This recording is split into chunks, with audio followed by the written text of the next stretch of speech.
და გამოშვების ბოლოს გუშინ გვიანღამის სპორტ კომპლექს არენა 2-ის ოფიციალური პრეზენტაცია გაიმართა. სპორტ კომპლექსში 2 აუზის სპორტული დარბაზი, ფიზიკური მეცინისა და რეაბილიტაციის ცენტრი და მაგიდის ჩოგბურთის ბაზა მდებარეობს. სპორტული კომპლექსის რეაბილიტაცია 6 თვის მანძილზე მიმდინარეობდა.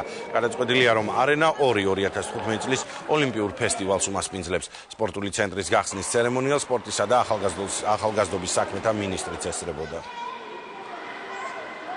აქტიურად ამ ობიექტმა დასაბამი უნდა დაუდოს სპორტული ობიექტების განვითარებას მთლიანად საქართველოში. ძალიან მნიშვნელოვანია, რომ ეს არენა ადაპტირებულია და შესაძლებლობა ექნება შეზღუდული შესაძლებლობების მქონე ადამიანებს და ბავშვებს ივარჯიშონ და იყვნენ დაკავებულები სპორტით. დავიწყეთ ამ კომპლექსის რეკონსტრუქცია სადღაც 6 თვის წინ, დავასრულეთ და გაიხსნა ცურვა, ცურვის სპეციალობები, ეს არის წყალბურთი, ცურვის აკადემია გაიხსნა.